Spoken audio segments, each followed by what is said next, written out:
Y ese fue mi debut. Gané un juego, me fue muy bien ahí. Me recuerdo mucho ese año porque estábamos de compañeros con Alfeyo Amézaga y era un idolazo ahí en Boise porque se aventaba unas jugadas ahí en la segunda base. Se aventó una jugada como la de Jim Edmonds, no sé si la vieron. Ya ves que se tira en el outfield de espaldas y en la segunda base, pero corriendo hacia el jardín, se tiró una jugada, hizo una jugada así espectacular y todo el mundo. Era un estadio donde iba mucho retirado, entonces la mayoría del fanático era mucho veterano retirado y pues cada que bateaba el Feo y todo le hacían mucha caravana ahí. Pero ese fue nuestro debut ahí en la clase A corta. Sí, así es una carrera muy bonita, pero sí es muy sacrificada. Como tú dices, pues la mayor parte de las personas o de los fanáticos pues no piensan en esa parte, ¿verdad? La parte humana de que no solamente las lesiones, hay ocasiones que uno se pierde festejos, fiestas, cumpleaños, graduaciones, funerales de familiares, o sea, nacimientos de los hijos. O sea, gracias a Dios no fue mi caso, ¿verdad? Pero sí tuve compañeros. Infinidad de cosas, ¿verdad? Que pueden estar pasando y la gente pues siempre te va a exigir el 100% y es nuestro deber como profesionales entrar al terreno y darlo siempre, todo el tiempo, el 100%, ¿verdad? Esos foros donde pues todo el mundo es manager, todo el mundo es el mejor pitcher, todo el mundo sabe batear, todo el mundo hace las cosas perfectas ahí detrás de las redes sociales, entonces nada más hay que saberlas usar y no engancharte, ¿verdad? Porque si no te desenfoca y pues no te deja nada bueno. Me quise poner los spike al agacharme y sentí me hubieran encajado un picayelo en la espalda. Como compañero de equipo, alguien que tú admires como pelotero de todos ellos. No, pues todos, la verdad, todos. Me viene rápido a la mente Agustín Murillo, tremendo profesional, el vaquero Franco, Feyo Mesa, Chapi Valencia, Rolando Valdés, fajador, mi tocayo Luis Mendoza, eh, los cuates, o sea, el Chicote Ayala, viniendo en las últimas entradas, Adrián Ramírez, un ejemplo calladito, pero qué manera de hacer el trabajo. O sea, todos. La verdad que no quiero dejar a nadie por fuera, pero son unos rosters muy buena armonía, muy buena química y tremendo talento. De, Pero lo que pasa es que te sacaba ese extra el enfrentarte al line-up. Como yo me acuerdo, me tocaba muchas veces venir y picharle, venía Cantú, venía Humberto Cota, Jesse Gutiérrez, Vinicio Castilla, o sea, Chris Robertson, Canelo Canizales, o sea, eran unos line-up que te sacaba el extra, te sacaba la pimienta, el dominar ese tipo de bateadores, ¿verdad? Ese tipo de caballones dentro del terreno, pues es algo que te imprime más emoción y más adrenalina. Contra Corea, contra Asia, dos juegazos épicos. En el rol les ganamos en zona 7 inning, les ganamos en 11 inning, extra inning. Y en la final perdimos 2-1. Un juegazo, nos dejaron en el terreno también en extra inning. Fue unos juegazos, fue el único juego que perdimos. Y, pero fuera sí, o sea, los niños empezaron a platicar con él, viene y me dice, oye, ¿de qué parte de México son? Ya le explico, mi esposa es mexicana, me dice. Y ya cuando me despido, me da la mano y me da dos billetes. O sea, siento yo los billetes. Ya cuando los veo eran $200 y me dice, llévate los niños a cenar, la cena es de mi parte esta noche. Y era increíble, mira, me pongo chinito porque acabamos de estar hablando con los papás de que no se preocuparan, los niños iban a estar bien, de hambre, no iban a pasar hambre. Ya otro amigo que tiene una taquería de aquí en Navajo, allá en Phoenix, ya nos ha invitado a comer. Muchas cosas increíbles nos pasaron, pero pues como dicen, yo soy muy creyente de que obra bien y hace las cosas buenas, se recompensa todo y fíjate, se fueron dando los medios. ¿no? Y con el brillo de tus ojos, este, No, porque sí le vio los ojos contando toda la historia.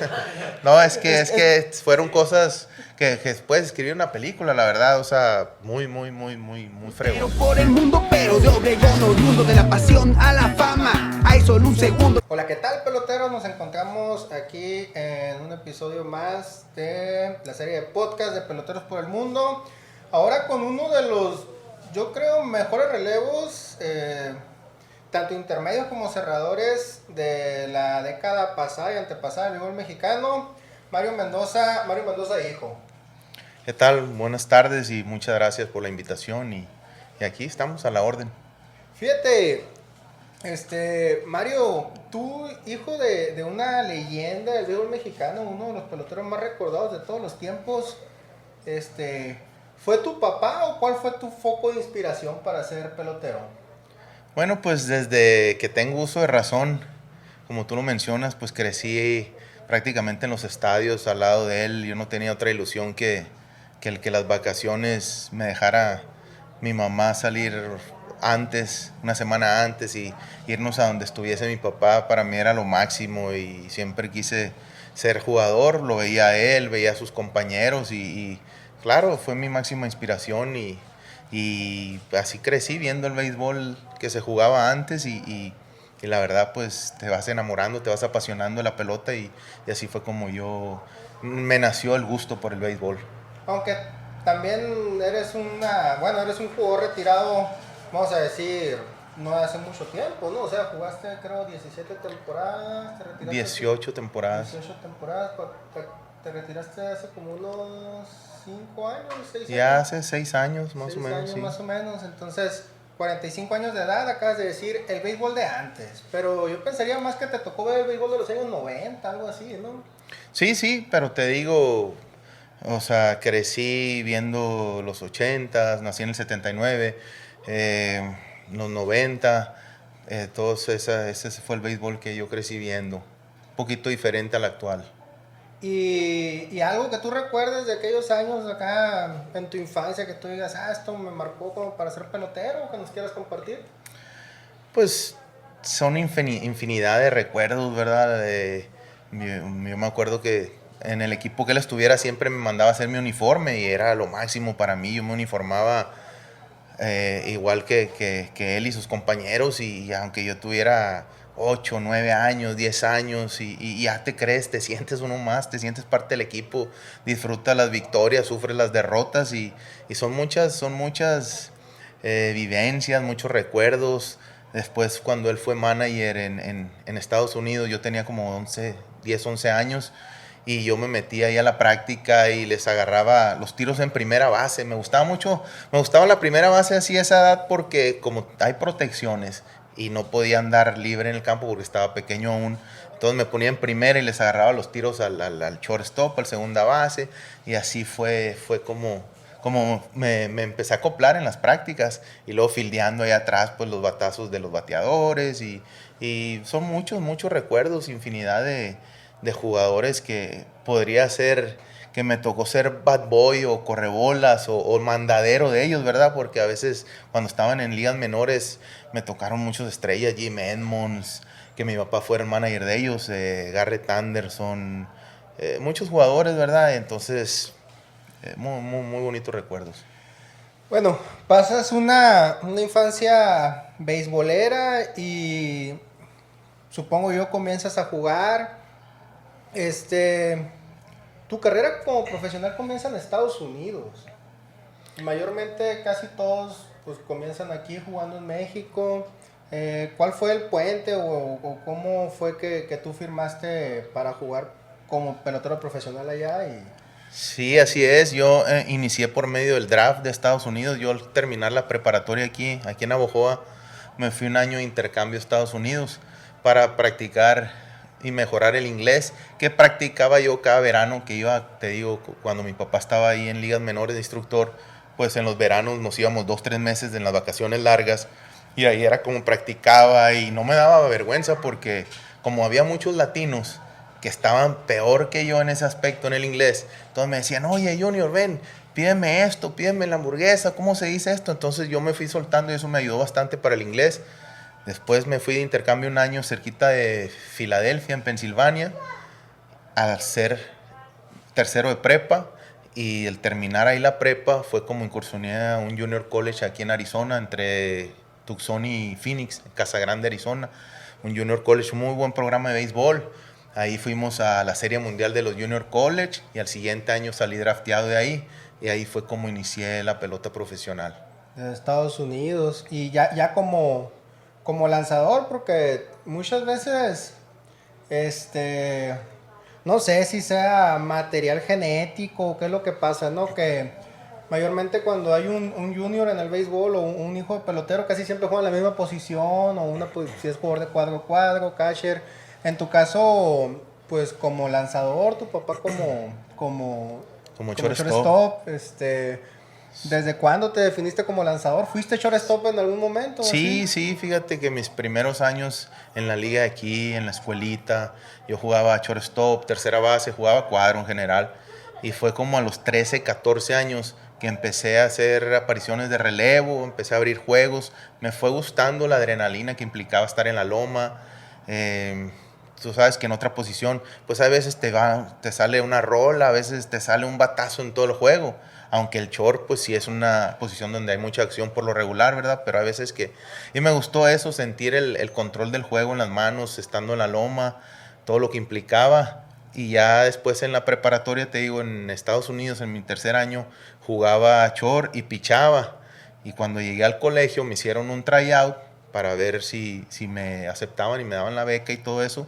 Y me sugirieron que algo que ya me gustaba a mí en demasía, el pichar, que me quedara lanzando, que tenía más proyección como lanzador y pues ahí me quedé sin ningún problema, porque te digo, yo ya venía con esa emoción de que a mí me gustaba lanzar. Pero yo me acuerdo que tenías tus millas, casi una recta de, ¿qué? 94, 95 millas. Llegué a tirar 94, 95 millas, pero por lo regular siempre estaba 90, 91 millas, 92, siempre fueron...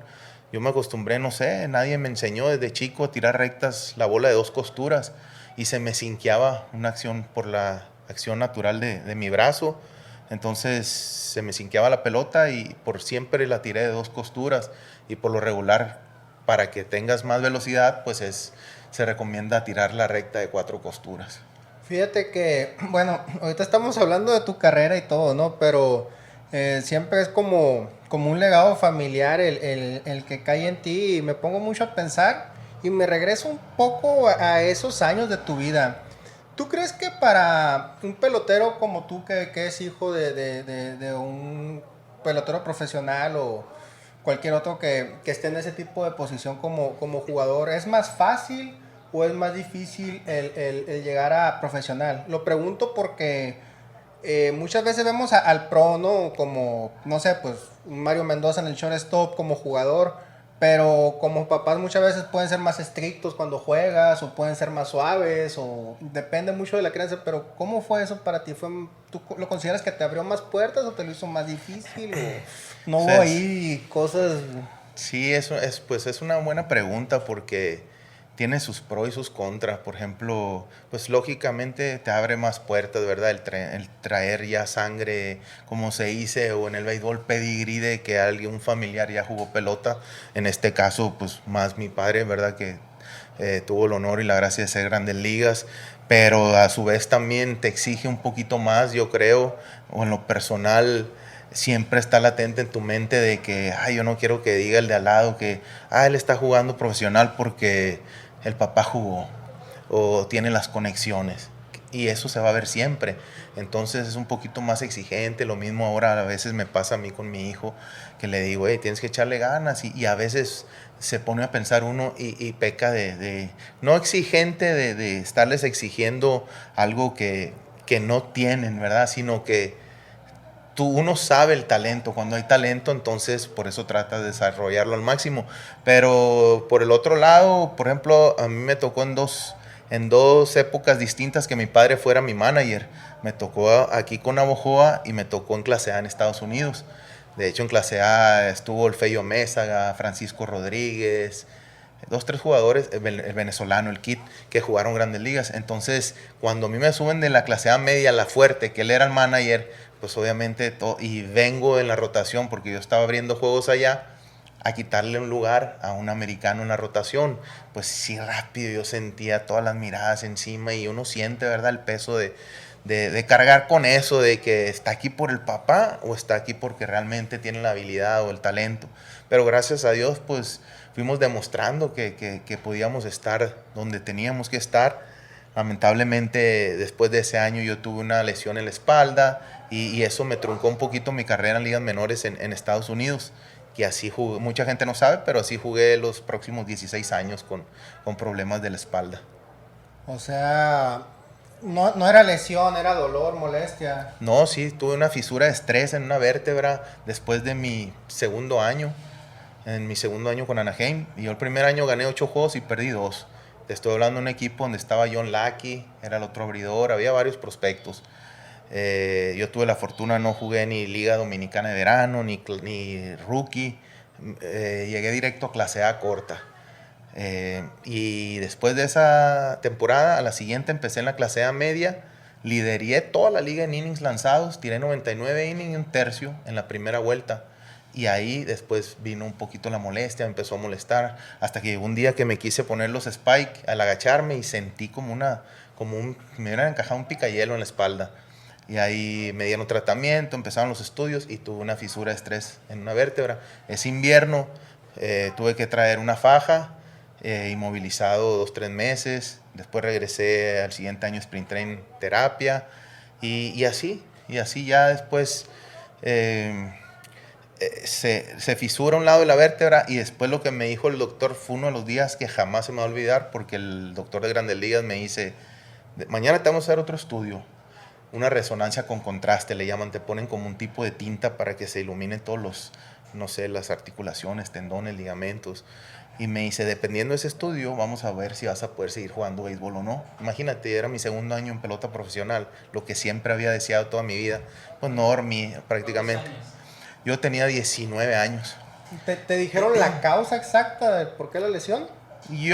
Nunca se supo la causa porque me dijeron que pudo haber sido porque ya ves que uno como lanzador corre mucho y el golpeteo del correr en las vértebras.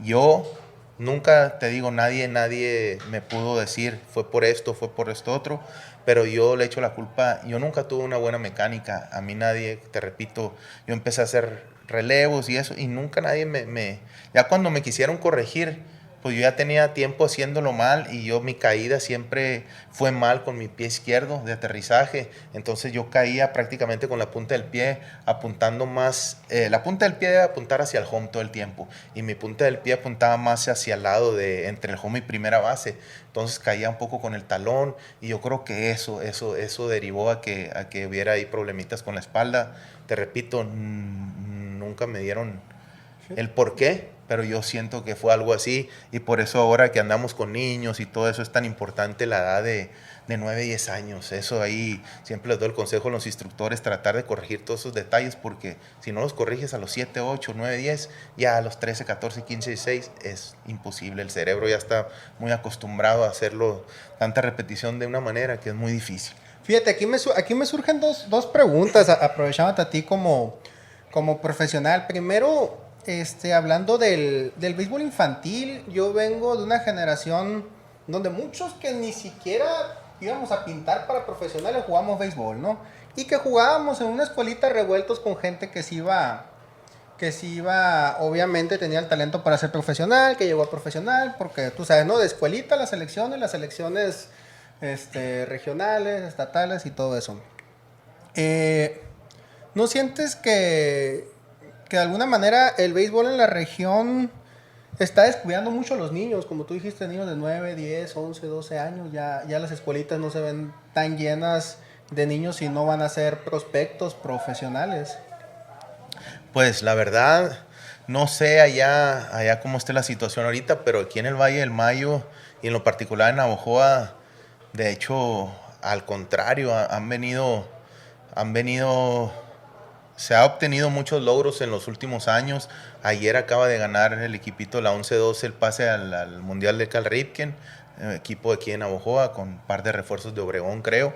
Entonces, Han salido, o sea, están saliendo niños, futuras generaciones que con el favor de Dios esperemos tengan el talento suficiente para llegar a jugar béisbol profesional.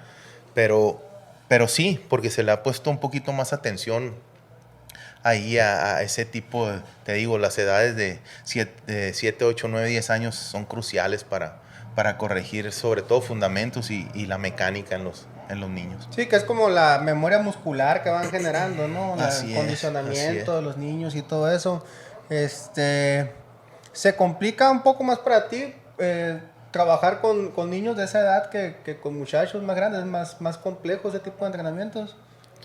Pues es que depende. Por ejemplo, un niño, si te llega un niño de 10, 11 años que no ha jugado mucho béisbol, pues es un poco más fácil de corregir que cuando te viene un niño de 10, 11 años que tiene de las 5, 6, 7, 8, 9, 10, que ya tiene 3, 4 años jugando pelota y es como lo que tú mencionas de la memoria muscular, ahí es más difícil de erradicar o cambiar algún tipo de movimiento, mecánica o algún error que hay por ahí, eso es lo que más complicado es.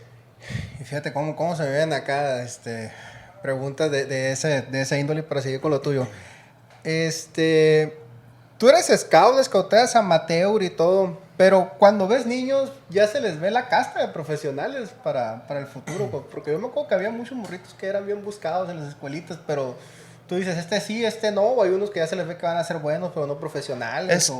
Es que es difícil, mucha gente cree que es fácil, pero, o sea, tú ves, por ejemplo, para ver un atleta, tú lo ves desde la forma de cómo camina, no necesariamente tienes que estar con el radar ahí, con la pistola, a ver cuánto tira un niño de 10, 11 años, porque en realidad todavía son muy jóvenes, pero ves su acción de brazo, cómo saca el bracito, la mecánica que tiene, cómo se mueve el niño, cómo se desempeña si es jugador de cuadro, cómo fildea, cómo se paran a batear, cómo corren, la psicomotricidad, todas esas cositas más que nada.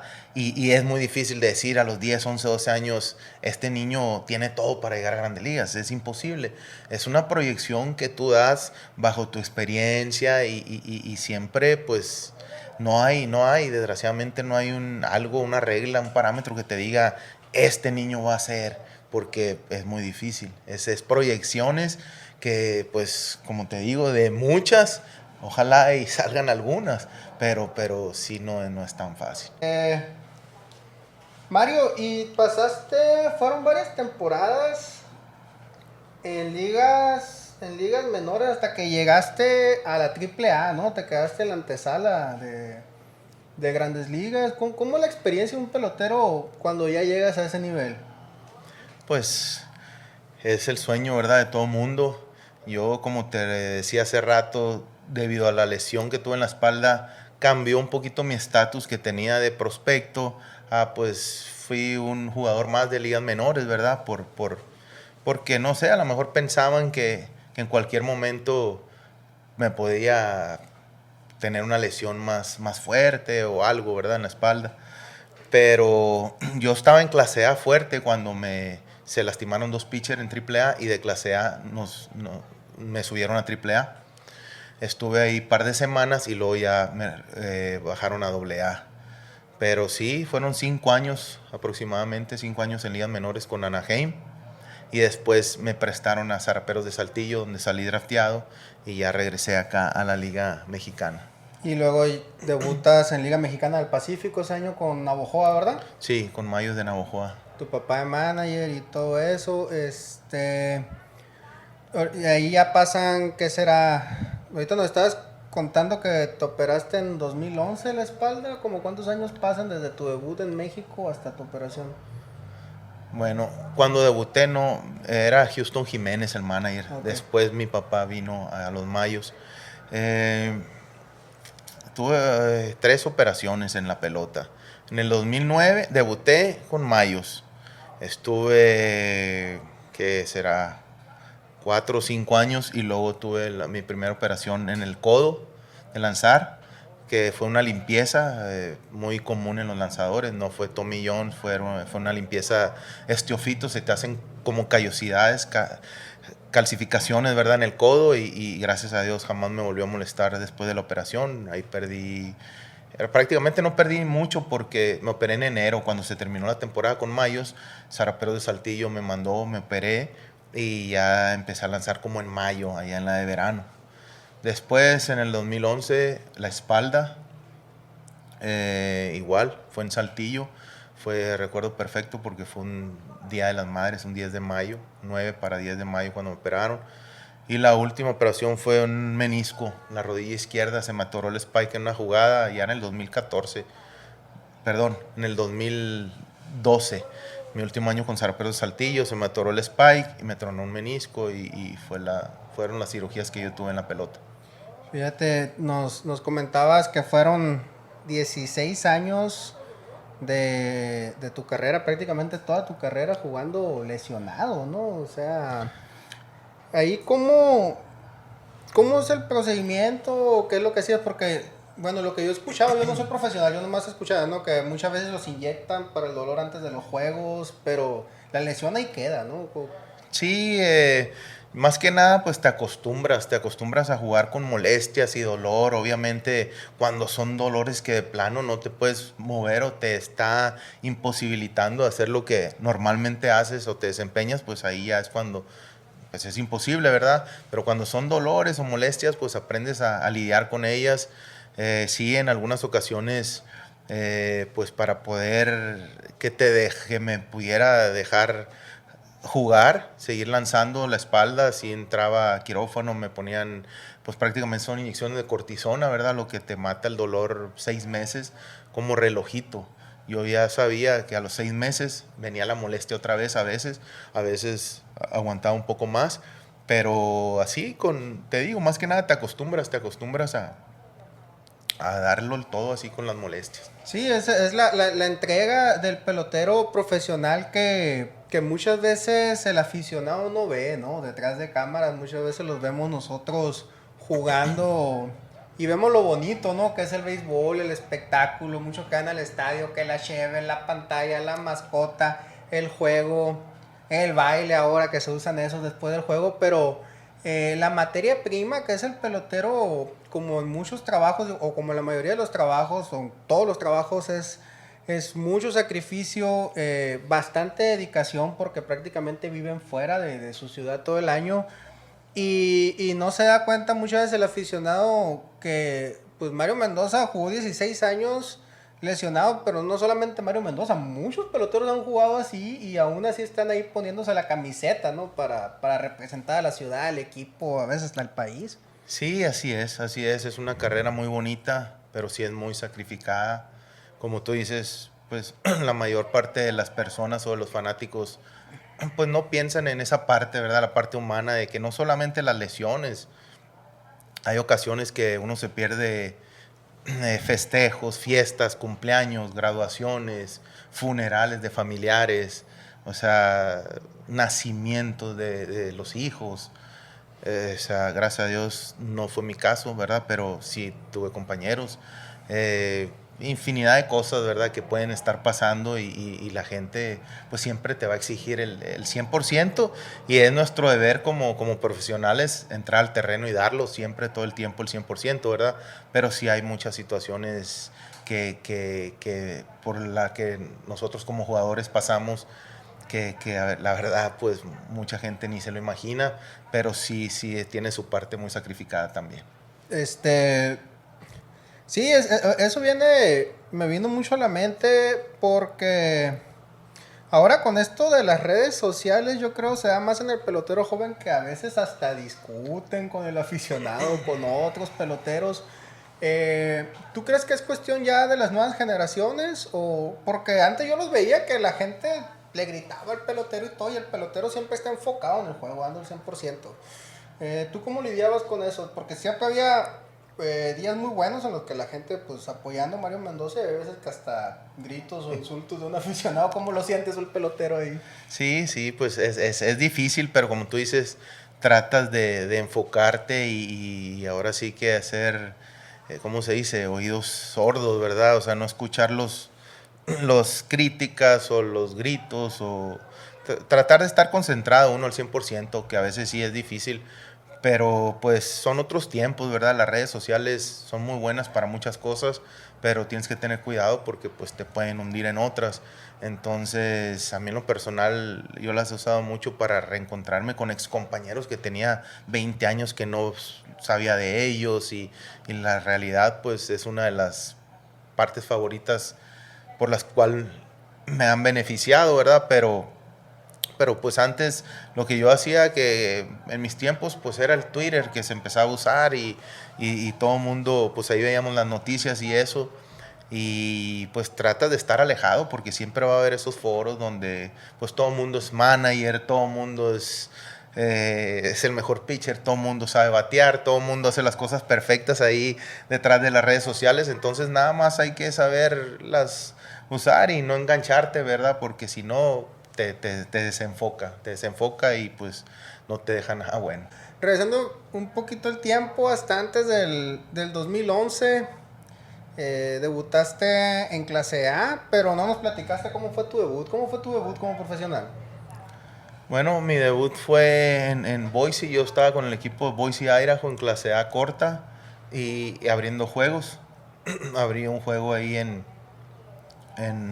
Boise contra las Esmeraldas de Eugene, que era la sucursal de, si no me equivoco, de Cardenales de San Luis, creo. Y ese fue mi debut. Gané un juego, me fue muy bien ahí. Me recuerdo mucho ese año porque estábamos de compañeros con Alfeyo Amézaga y era un idolazo ahí en Boise porque se aventaba unas jugadas ahí en la segunda base. Se aventó una jugada como la de Jim Edmonds, no sé si la vieron. Ya ves que se tira en el outfield de espaldas y en la segunda base, pero corriendo hacia el jardín, se tiró una jugada, hizo una jugada así espectacular y todo el mundo. Era un estadio donde iba mucho retirado, entonces la mayoría del fanático era mucho veterano retirado y pues cada que bateaba el Feo y todo le hacían mucha caravana ahí. Pero ese fue nuestro debut ahí en la clase A corta. Con Alfredo Mésaga, otro, bueno, uno de los grandes ídolos que tiene Ciudad Obregón, de todos los tiempos, uno de los peloteros más recordados.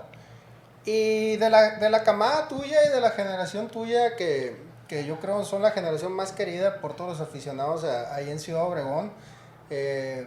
Pasamos al año 2011, cuando fue el año de tu operación. ¿Qué nos puedes decir? ¿Cuál fue tu experiencia de vivir el tricampeonato ahí con Yankees? Pues algo insólito, ¿verdad? ¿Qué te puedo decir? Algo que, que va a quedar, o sea, bueno, quién sabe cuántos años pasen, ¿verdad? Porque dicen todos los récords son para romperse, pero va a ser muy difícil que alguien lo rompa porque el ganar un campeonato no es fácil, ahora el ganar 3 seguidos es algo que se tienen que alinear todos los astros para que suceda y pues son unos recuerdos muy bonitos, muy excelentes, o sea, memorables que van a durar para siempre ahí, como la afición se abarrotaba en el estadio y la fiesta, o sea, las emociones de todos los aficionados, nuestras familias, el compañerismo que hubo esos años, los equipos que se lograron conformar, los line-up, los bullpenes, los abridores, todo, la verdad es algo maravilloso en lo personal. Como compañero de equipo, alguien que tú admires como pelotero de todos ellos. No, pues todos, la verdad, todos. Me viene rápido a la mente Agustín Murillo, tremendo profesional, el Vaquero Franco, Feyo Mesa, Chapi Valencia, Rolando Valdés, fajador, mi tocayo Luis Mendoza, los cuates, o sea, el Chicote Ayala, viniendo en las últimas entradas, Adrián Ramírez, un ejemplo calladito, pero qué manera de hacer el trabajo. O sea, todos. La verdad que no quiero dejar a nadie por fuera, pero son unos rosters, muy buena armonía, muy buena química y tremendo talento. De hecho, mencionas a Adrián Ramírez. Yo no recuerdo haber visto ni antes ni después un pitcher más venenoso que ese, ¿no? Tiraba una curva, ¿cómo? Deja tú lo venenoso, o sea, la frialdad que él podía venir con casa llena y sin out, enfrentarte a tercero, cuarto y quinto y sacarlos fácil y no hacer ningún gesto, O sea, no te estoy hablando de los gestos de ahora, ¿verdad? Porque pues se ha salido un poco de control el béisbol hoy en día, ¿verdad? Pero yo siempre les digo a mis amigos que cuando uno está ahí es como una ollita presto, que está la campanita ahí a punto de estallar, ¿verdad? Porque está el juego en la línea. Y entonces uno como relevo estás tratando de hacer tu trabajo y preservar esa victoria o el triunfo, primeramente para el compañero abridor que te dejó el juego ganado y para el equipo en general. Y si fallas, sientes que le fallaste a todo el equipo, ¿verdad? Entonces, o sea, uno hace un gesto de saliste del hoyo, como se dice en el béisbol, y te emocionas, le pegas al guante. Y yo veía a Adrián siempre con esa frialdad y era admirable, la verdad que es admirable porque él siempre le iba bien o le iba mal, que casi nunca le iba mal, salía igualito. Es increíble eso. Cómo controlar esas emociones. Grandes experiencias y grandes jugadores. Se me vienen a la mente también otros dos lanzadores, porque con quien siempre te veía la afición tras bambalinas era con Luis Alonso Mendoza, ¿no? Siempre, yo me acuerdo que siempre los veían juntos, así como amigos. Y Luis Ignacio Ayala, porque eran los dos jugadores que venían, a pesar de jugar en grandes ligas, venían y daban todo por el equipo la postemporada y a veces hasta gran parte de la temporada también. ¿Tú crees que ese tipo de caballos que se unían al equipo también influenciaban en ustedes, en el estado anímico? Decir, vienen los compañeros de acá o allá, o... Sí, claro que sí, siempre es un honor y un orgullo el poder jugar al lado de grandes ligas, ¿verdad? Más, por ejemplo, mencionas mi tocayo, pues Luis nos conocimos de aquí con Mayos, él debutó con Mayos y aquí nos conocíamos, él se casó aquí. El Chicote, pues también, o sea, son caballones que venían de grandes ligas a ponerse la camisa, como bien tú dices, y pues ese es un ejemplo para todos nosotros los que no pudimos lograr el sueño de jugar en el mejor béisbol del mundo, ¿verdad? Pero pues gracias a Dios tuvimos una carrera estable aquí en México y el verlos cómo venían y se ponían la camisa y no, o sea, daban lo que tenían por el equipo, entonces siempre fue un gran ejemplo y de liderazgo dentro del terreno. Y ya, para brincar a un poquito más adelante en tu carrera, pero no dejar ahí, luego yo me acuerdo que estuvo muy viva la rivalidad deportiva contra Hermosillo en esos años. Sí sentían, no sé, ustedes ya como jugadores, sí sentían un poco más de pique cuando llegaba esa franquicia, Ciudad Obregón, lo que iban ustedes, o le veían como un rival acá, como los demás. Pues la verdad yo nunca lo sentí así, algo personal ajá, esa rivalidad. Bueno, yo me crecí y me acostumbré a la rivalidad que había Mayos y Yaquis en los tiempos de antes de mi papá. Ahí sí era más la rivalidad entre los fanáticos y todo eso que yo creo que se ha ido perdiendo poco a poco. Ahora a lo mejor, como tú dices, es más Obregón con Hermosillo. Pero lo que pasa es que te sacaba ese extra el enfrentarte al line-up. Como yo me acuerdo, me tocaba muchas veces venir y picharle, venía Cantú, venía Humberto Cota, Jesse Gutiérrez, Vinicio Castilla, o sea, Chris Robertson, Canelo Canizales, o sea, eran unos line-up que te sacaba el extra, te sacaba la pimienta, el dominar ese tipo de bateadores, ¿verdad? Ese tipo de caballones dentro del terreno, pues es algo que te imprime más emoción y más adrenalina. Sí, cuando los dejaron fuera en 2010, creo fue Edgar González, el abridor, y Elmer Descense, el relevista intermedio, y Yaquis batió, o sea, fue el primero de los 3 campeonatos, sorprendente. No, yo creo que podemos hablar 3 años de lo que pasó en 3 temporadas, porque sí es bastante el material. Te recuerdo en la Serie del Caribe de Dominicana y Puerto Rico también, ¿verdad? 2010, 2011. ¿Algo que nos quieras comentar tú de haber participado en Series del Caribe también? Pues me tocó la fortuna de participar en 4, 2 con Yaquis y 2 con Naranjeros de refuerzo. Hubiera tenido 5, pero en el 2006 me había invitado Mazatlán. Estaba jugando la final Venados contra Hermosillo, creo. Pero yo me casé un 28 de enero de ese año, entonces yo ya tenía todo lo de mi paquete de luna de miel y todo eso, entonces les dije que no podía y agradecido y todo, pero pues ya teníamos los planes de la boda y eso. Pero pues unas experiencias tremendas, el estar compitiendo contra caballones del Caribe y muy suave experiencias. Me tocó ganar 2 campeonatos con Obregón y con Naranjeros en Margarita también. Entonces, muy suave, muy agradecido, bendecido por esos triunfos y esas experiencias. Sigue tu carrera, creo que 5 o 6 años más después de eso. ¿Y en qué punto llega el pelotero profesional a decir, bueno, todavía estabas joven, pero en qué punto dice ya, esto para mí ya se acabó aquí, ahora voy adelante en otra etapa de mi vida? Pues yo creo que cada quien es diferente. En lo personal, incluso a mí me decían, pues tuve una carrera consistente, nunca había tenido un año malo, se pudiera decir.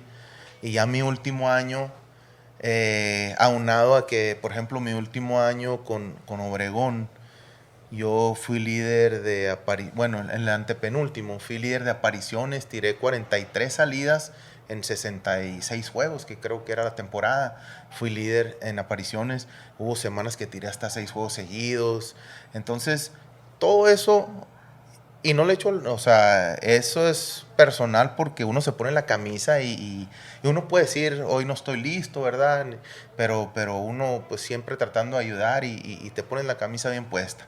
Pero lo que voy es que todo eso yo creo me fue mermando un poquito y llegué al 2015-16 en verano. Empecé en Tijuana, al mes me cambiaron a Puebla. En Puebla estuve como mes y medio, me cambiaron a Torreón y ahí tenía 3 equipos, nunca me habían cambiado durante la temporada. Y ahí fue cuando mi niño tenía 6 años 5 o 6 años, iba en un nacional a Guadalajara y ahí cuando de Torreón me dejaron libre, me agarró Aguascalientes, dije no, yo ya no voy a jugar. No, pero ¿cómo? Que me hablaban de Aguascalientes. No, voy a descansar, Sentí un cansancio más que físico, era mental, porque yo la verdad me retiré bueno, entre comillas, sin ninguna molestia o lesión, porque yo podía seguir lanzando, pero sí mis millas no estaban como yo estaba acostumbrado. Yo estaba tirando 85, 86, 84, 85, y yo nunca fui un pitcher de querer pintar la bola. O sea, yo tiraba, era agresivo en la zona, trataba de atacar a los bateadores y mi pensamiento era bajito, que se ha ganado solos o pegado y así, ¿me entiendes? Pero en ese entonces yo empecé a querer ser muy perfecto, porque como yo veía, hoy en día en todos los estadios ya tienen la velocidad ahí, y aunque no quieras, porque uno dice, no, que uno no se fija en eso, pero sí te fijas, y más cuando te empieza a ir mal. Entonces yo veía 84, 80, ay, la tengo que tirar bien afuera en la esquinita, hoy la tengo que tirar bien, porque si me equivoco, y ahí es cuando comete el error uno, como en este caso como lanzador. Tienes que tener la confianza y hay veces que se te va a quedar la bola en medio, pero cuando tú tienes la confianza te van a dar un elevadito al cuadro. Pero cuando estás pensando demasiado y cuando vienen las rachas malas, es como una bola de nieve. Una bola de nieve, una bola de nieve. Y vienes y se para el que se vaya a parar a batear y ya dices, híjole, a ver si no me da hit. Ya perdiste el turno. Te van a dar tu hit. O sea, es increíble y tan trillado que suene cuando te dicen que el béisbol es 90% mental, que tiene tanto que ver la mentalidad que tengas tanto el bateador como el lanzador ahí en tu posición. Entonces fue más que nada, te digo eso, que yo cambié mi estilo tratando de pintar la bola cuando yo nunca lancé así. Después, incluso mi padre me llegó a decir, descansa, para el año que entra estás listo, tú puedes pichar 2, 3 años más. Pero aunado a lo que te comento, la principal razón fue la familia. Mi familia, mis hijos creciendo, te pierdes de demasiadas cosas. Hoy en día la vida está mucho más rápido que años atrás. Todo avanza, pero en un parpadeo y se va todo. Entonces, más que nada, eso fue lo que a mí en lo personal me motivó. Nadie me dijo, ya retírate, nadie me dijo, ya no puedes, al contrario. Al siguiente año me seguían hablando y todo, y ya dije, no, no, ya no voy a jugar, ya no voy a jugar más, me voy a quedar con mi familia. Y eso fue mi principal motivación al colgar los Spike, que quería ver crecer a mis hijos, quería estar con mi esposa, quería estar en mi casa, y prácticamente eso fue mi mayor motivación. Y en ese momento no entra un tipo de miedo, incertidumbre, ¿ahora qué hago? ¿Qué va a hacer? Porque empezaste de profesional muy joven, te retiras joven, pero prácticamente ahí la otra mitad de tu vida te habías dedicado 100% a ser un beisbolista profesional de tiempo completo. ¿Cómo se sintió ese cambio? Sí, claro, como todo lo nuevo, ¿verdad? Los proyectos nuevos, pues hay incertidumbre. Yo venía en meses atrás o par de años siempre pensando en visualizando qué tratar de hacer. Tenía siempre el pensamiento de enfocarme en los niños. Abrimos una academia aquí, una escuelita, con eso empezamos, y luego después llegó la oportunidad del escauteo, ¿verdad? Pero nunca me dio miedo, como tú dices, porque pues gracias a Dios estábamos sanos, estábamos jóvenes, y no me arrepiento ni tampoco lo extrañé, porque muchos me decían, no extrañas. Seguí jugando aquí los domingos varios años, en la Liga Suprema, que es una liga bastante buena. También fuimos tricampeones ahí, que nadie lo ha hecho. Toros, Lo hicimos toros. con Toros de Navojoa, así es. Entonces, pues, la verdad, no fue dura la transición para mí. Sí tengo compañeros que se les hace más dura o se les dificulta más. Pues yo encantado, porque pues viendo crecer a los niños y pudiendo asistir a actividades que de otra forma no iba a poder. Entonces, pues se ha acomodado las cosas, y pues ahí vamos creciendo, aprendiendo. Todos son etapas, y en esta nueva etapa y nunca se deja de aprender. Bueno, sabemos el sacrificio, lo difícil, la entrega que tienes que tener para ser profesional. ¿Tú le dirías a tu hijo que si puede dedicarse a algo que no sea béisbol profesional, lo hiciera, o te gustaría verlo como continuando el legado que han tenido tu familia? Pues yo lo que le digo es que haga lo que a él le gusta. Claro, la escuela es lo primordial, pero que si a él le gusta, él es muy buen atleta. Él es bendecido porque tiene la facilidad de jugar los deportes. Le gusta mucho el básquetbol, béisbol, pádel, que está de moda, se le facilita bastante. Es atleta, entonces yo le digo, hijo, lo que te guste, pero hazlo con pasión, por favor. Es lo único que les exijo y que te pido, pasión. No hagas las cosas a medias, sea lo que quiera hacer en la vida, pero hazlo con pasión. Entonces, si él quiere jugar, pues se puede, o sea, más hoy en día, tantas cosas, modernidades que hay, se puede llevar las dos cosas, el estudio y la pelota al mismo tiempo. Entonces, es cuestión de que se decidan nada más, o sea, de que tengan la pasión por lo que les guste hacer y que lo hagan al 100. Bueno, Mario, y ahora llegando, muchas gracias por ese comentario, pero llegando ahora al Mario Mendoza actual, como scout. Bueno, yo sé, toda la vida te has dedicado al béisbol, jugar béisbol, ver béisbol y eso. Sigues en el medio del béisbol, pero no sé, ¿cómo te sientes ahora en este trabajo dentro del béisbol, pero ahora buscando nuevos talentos? Muy contento, la verdad, porque pues seguimos en lo que nos gusta, seguimos en lo que pues hemos hecho prácticamente toda la vida, ver béisbol, ¿verdad? Y es algo nuevo, es algo muy padre, a mí me emociona, y no dejas de aprender. Yo estoy aprendiendo sobre la marcha, y me trato de ayudar mediante consejos de veteranos que tienen muchos años en esta profesión. Entonces, siempre me pego a ellos, les hago una que otra pregunta.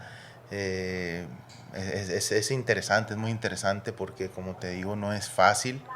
Es a veces ver niños de 12, 11, 12 años, 13 y pensar en tu cabeza cómo van a proyectar en 4 o 5 años cuando tengan 16 y medio, que es la edad legal para poder firmar un jugador. Entonces, y lo otro que te dicen, si tú estás recomendando un niño o un joven, es porque tú le ves la posibilidad de que va a jugar grandes ligas.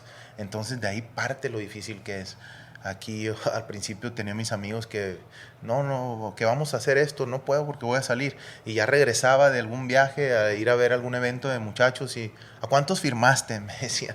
No, le digo, o sea, o sea, por eso lo repito, para que te des una idea, es que tú lo estás proyectando de que va a jugar grandes ligas. Entonces es un grupo muy selecto y más para Estados Unidos. A lo mejor aquí para México pues un poquito más abiertos los parámetros, pero para Estados Unidos es un poco más reducido. Pero lo bueno que gracias a Dios hoy en día pues ya tenemos casi todas las organizaciones, están aquí en México al pendiente de los muchachos y es un aprendizaje sobre la marcha y seguir actualizándose y buscando los siguientes prospectos. Primeramente Dios. Se habla mucho del talento regional. Tú eres de aquí de Navojoa, aunque tienes sangre de Chihuahua también. Sí. Muy pegado a Ciudad Obregón. Ahora que Hermosillo ha mandado varios prospectos, incluso que ha debutado mucho morro en Grandes Ligas.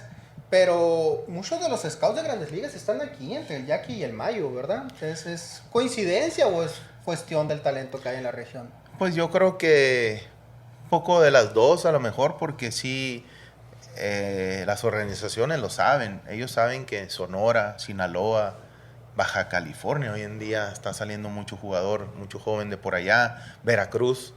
O sea, ellos saben los estados donde hay más calidad.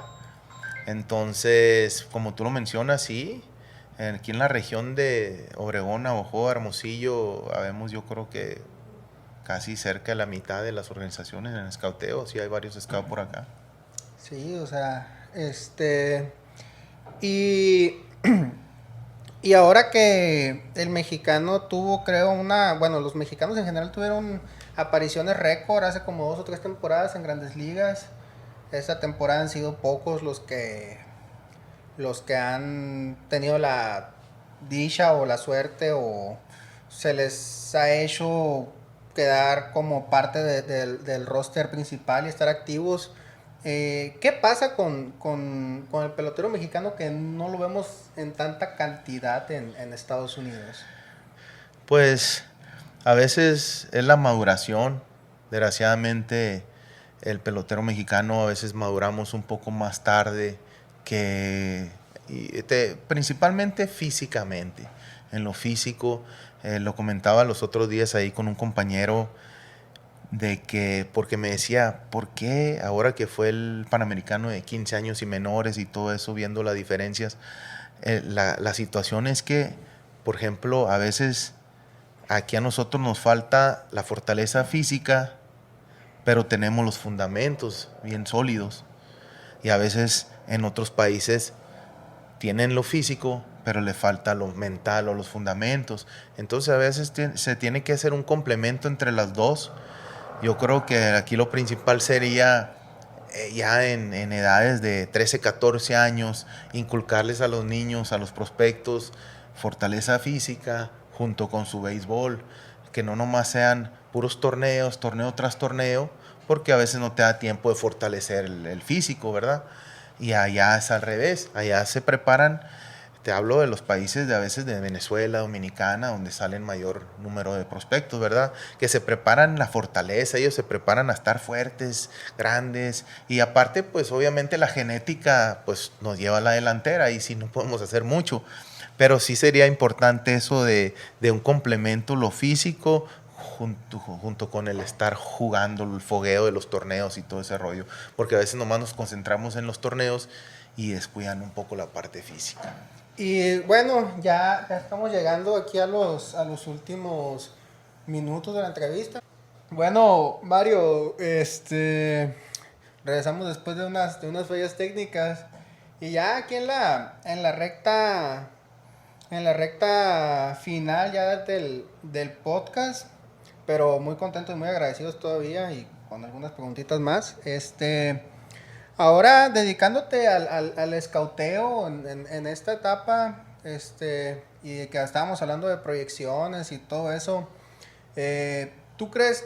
Porque yo he visto la llegada de academias y todo eso. ¿Tú crees que con todo a México, tú crees que con todo esto que se está haciendo ahora, con la llegada de academias, con la liberación de las firmas, que ahora los muchachos pueden firmar directamente con equipos de grandes ligas, ¿tú crees que en los próximos años sí va a aumentar la cantidad de peloteros mexicanos activos en el Big Show? No tanto Sí. ligas menores, en el Big Show.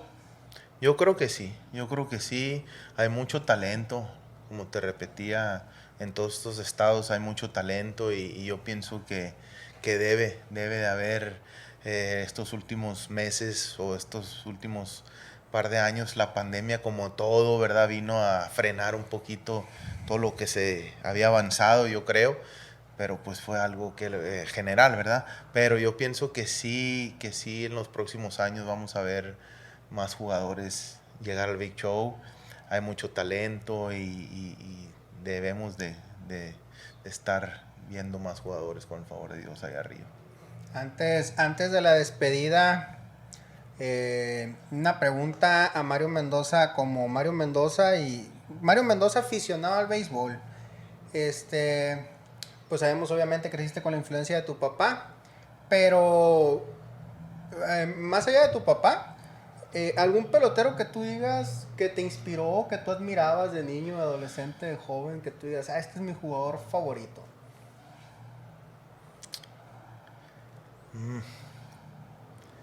Pues así en lo personal, me gustaba mucho Greg Maddux, Pedro Martínez. Me gustaba mucho verlos lanzar. A mí siempre he sido muy fanático no de los videojuegos, porque de los deportes. Me gustaba mucho jugar el béisbol.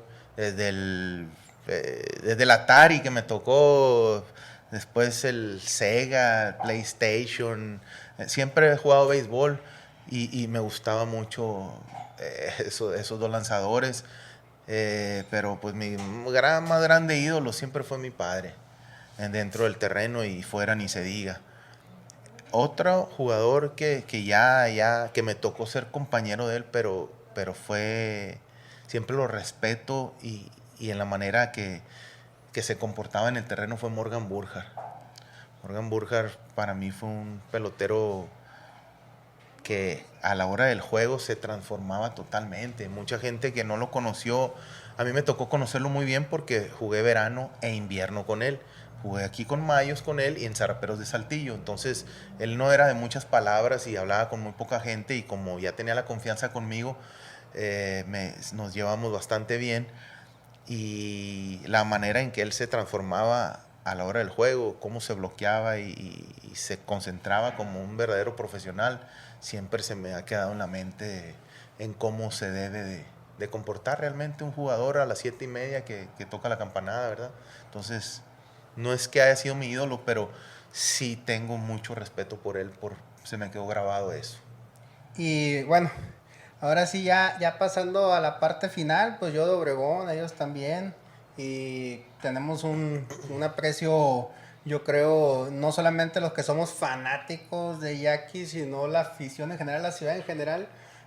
Mucho aprecio por la generación tuya, por lo que hicieron por la ciudad, por el equipo, por poner el nombre de Ciudad Obregón en alto. O sea, de manera personal, yo les voy agradeciendo de uno por uno como puedo, y ahorita te doy las gracias a ti por esa hazaña que se logró a cabo en la ciudad.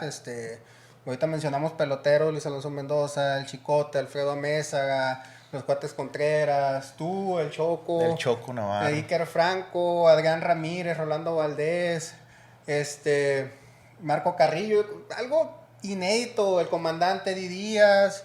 Los jóvenes que se la llevan ahí, Giovanni Gallegos, mira lo que se ha convertido. Héctor Un Velázquez buen también amigo. estuvo ahí. Héctor Velázquez, Daniel Duarte. Daniel Duarte se la llevaba ahí en la academia y siempre se quedaba a los juegos con nosotros. El Pony Quirós. Bárbaro. Arano. tremendos muchachos y siempre trabajadores Said y profesionales. Gutiérrez. Sí, claro, Said, buen compañero. Este, Douglas Clark. Douglas Clark. Douglas Clark, tremendo amigo hasta la fecha, otro que se quedó aquí en el Valle del Mayo.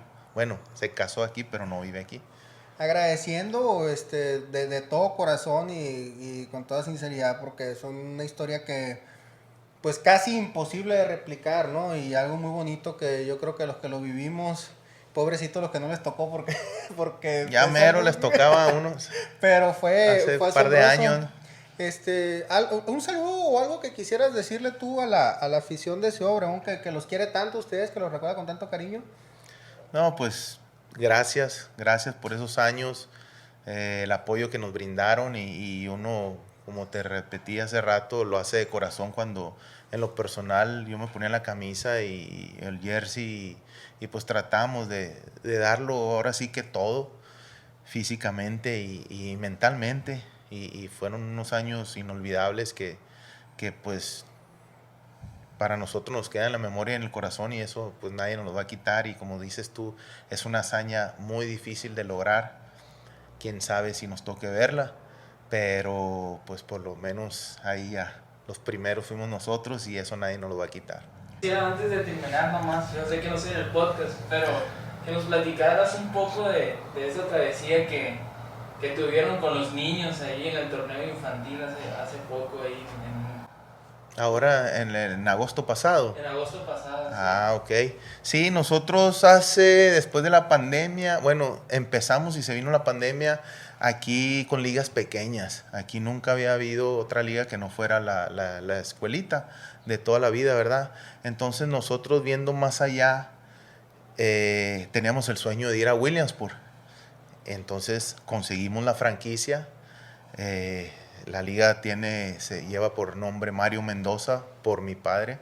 Le pusimos el nombre, fue idea de un compadre y de tu servidor, el traer la franquicia para acá. Entonces, mi hijo, su hijo y los demás compañeritos que tenían rato jugando juntos, en ese entonces íbamos a competir por la categoría 11-12, que es el sueño de todo. Es el mejor torneo que existe a nivel infantil, el de Williamsport. Competimos en su momento. Bueno, se vino la pandemia y ya no crecimos como liga, ¿verdad? Porque pues muchos factores, pero mantuvimos el equipo, competimos y fuimos al Nacional y en el Nacional nos quedamos cortos, en la semifinal nos eliminó Tijuana. Terminó ganando Matamoros y ellos fueron a Williamsport. El año pasado, ya brincando de 11-12 a 13 única, 13 y menores, el mundial era en Livermore, California. Entonces, igual, los niños emocionados, se trazó la misma meta. Fuimos al regional, donde nosotros eliminamos a Tijuana. Beisbolísticamente, pues hubo una pequeña venganza ahí. Y fuimos al nacional, ganamos el nacional, fuimos campeones nacionales por primera vez un equipo de aquí en Navojoa, porque ese es de ligas. No hay refuerzos de ninguna otra parte más que los 12 niños que salen de aquí de tu ciudad. Como la película aquella de los pequeños gigantes, ¿verdad? De Monterrey. Y fuimos a Livermore, California, al mundial.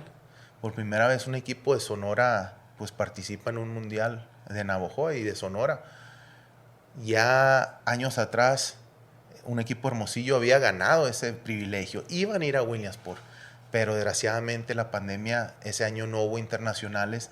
Nada más fueron equipos domésticos del otro lado y pues no fueron los campeones sin corona que les llaman. Entonces nosotros fuimos el primer equipo que logramos ir a un mundial el año pasado y una experiencia inolvidable dentro y fuera del campo, la verdad, unos juegazos. Perdimos la final contra Corea, contra Asia, 2 juegazos épicos. En el rol les ganamos en zona 7 inning, les ganamos en 11 inning, extra inning, y en la final perdimos 2-1, un juegazo, nos dejaron en el terreno también en extra inning. Fue unos juegazos, fue el único juego que perdimos, pero fuera del terreno nos pasaron muchas cosas increíbles, o sea, muchas cosas. Los niños nunca se les va a olvidar Los llevamos a un juego de los Gigantes de San Francisco, lo llevamos a otro juego acá en Arizona porque estuvimos atorados 2 días que uno de los vuelos se canceló y tuvimos que quedarnos en Arizona, en Phoenix 2 días. Y no sé si viste por ahí en las redes el actor Schneider.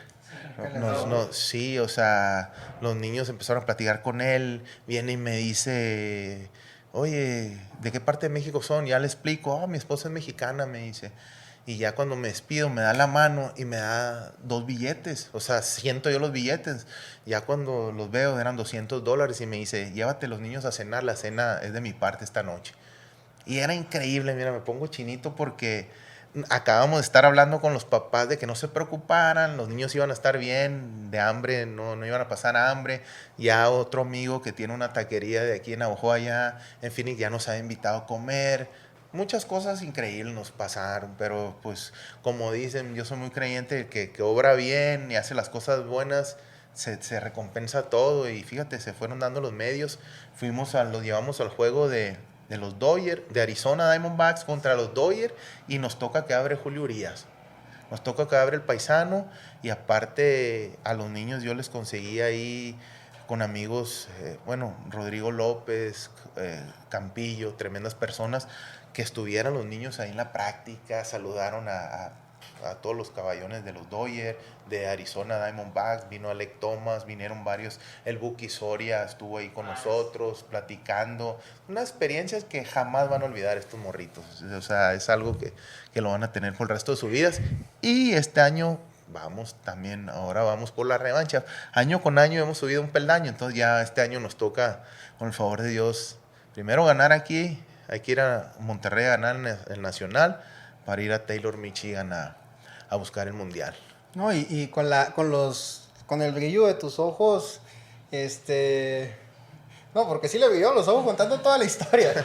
No, es que fueron cosas que puedes escribir una película, la verdad, o sea, muy fregonas. No, y que es un béisbol muy bonito porque yo creo que es la etapa donde... No digo que no dejen de jugar de corazón, ¿no? Pero cuando es más puro el sentimiento de querer jugar... Aquí te lo voy a decir próximamente, porque me preguntabas por mi padre.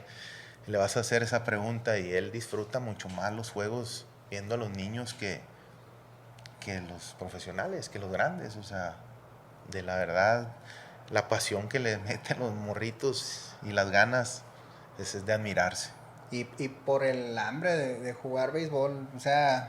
Por amor al juego, todo lo que se ha hecho de esas grandes historias por amor al juego, yo creo son las más bonitas y las mejores anécdotas que podemos tener y que podemos contar a los que nos gusta este deporte. Y bueno, los que amamos este deporte, porque yo considero que a pesar de que no soy una figura como tú o como tu papá, pero amamos el deporte también detrás de cámaras y que nos cuentes ese tipo de experiencias, pues son cosas que también marcan a uno como aficionado. Llegamos al final de la entrevista, Mario. La verdad que muchas gracias por tu tiempo, muchas gracias por compartir con nosotros y pues nos vamos muy agradecidos de aquí. No, gracias a ustedes y les deseo todo el éxito del mundo en este proyecto, y hacía falta algo así diferente con la frescura que ustedes manejan y con el favor de Dios que sigan creciendo y pues les deseo todo el éxito del mundo y que lleguen hasta donde ustedes quieran. Muchas gracias. Peloteros, este fue el video del día de hoy. Muchas gracias a Café Los Álamos por prestarnos sus instalaciones. Estamos muy agradecidos también aquí con este café de Navojoa, que ya nos ha prestado las instalaciones en varias ocasiones. Esperemos les haya gustado el podcast. Si les gustó, no olviden comentar, compartir y suscribirse a nuestro canal. Hasta la próxima. Saludos para todo Obregón. Pelotero por el mundo, pero de Obregón oriundo, de la pasión a la fama. Hay solo un segundo, de Puerto Rico a Nueva York, de Venezuela a Japón. Todos unidos bajo la bandera del béisbol. Fanático, viajero y de la pelota misionero, compartiendo